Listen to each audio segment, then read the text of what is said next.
My name is Severio Denaro, and my neighbor wants to interview me about all of the charming things that I've done throughout my life.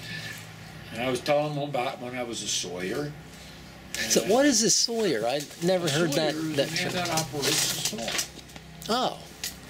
And like, there were many kinds, from a pit sawman, like I told you about, a chain sawman, circular saw, rip sawman, cross cutter, and I had all of those devices, big ones, blades, 3 feet wide, 4 feet wide even. So your writing book, and the name of the first edition is going to be... At this moment, the name of the first book is Sons of Adam, and I'm a little more than halfway through, and I'm telling a hell of a story. I get up like 3:30 in the morning, and I go down there and write for hours. How much longer will it take to finish? 3 months should see me through it. Okay. Including the editing. Then I'll put it online. Then I'm writing the manuscript right now, pencil and paper. And then I'm going to put it online and re-edit it. So your business started in 1930? 35.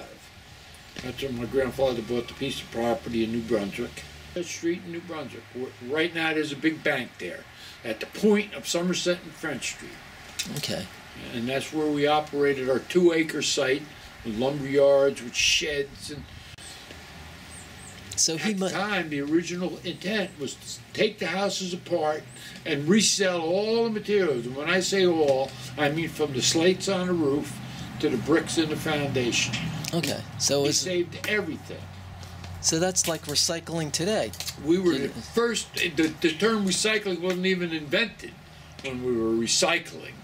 That's for sure. We saved everything. I got the last pieces of Douglas fir you ever saw across the street in that little shed of mine. 2x14s they are. Wow. You can't buy nothing like that today. Douglas fir was one of the best woods. When we got that in, hemlock was actually the best.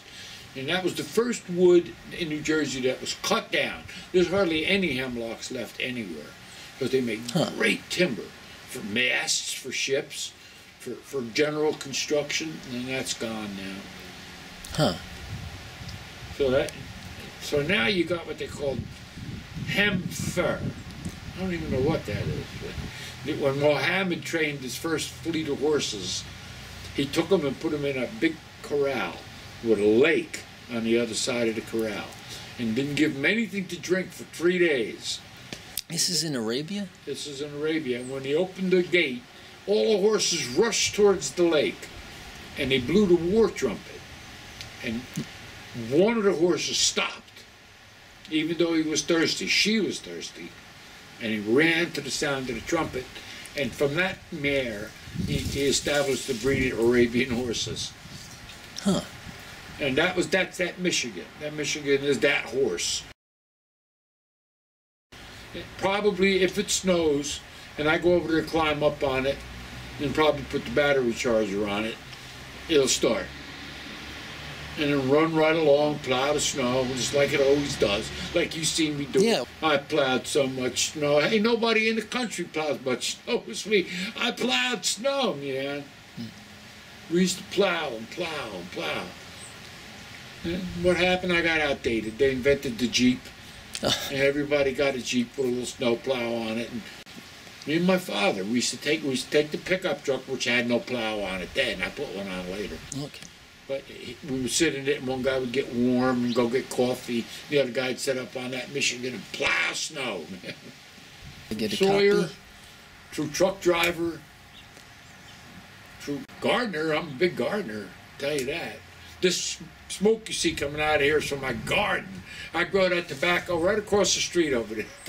Arugula is the other. I got such a beautiful crop of that out there right now.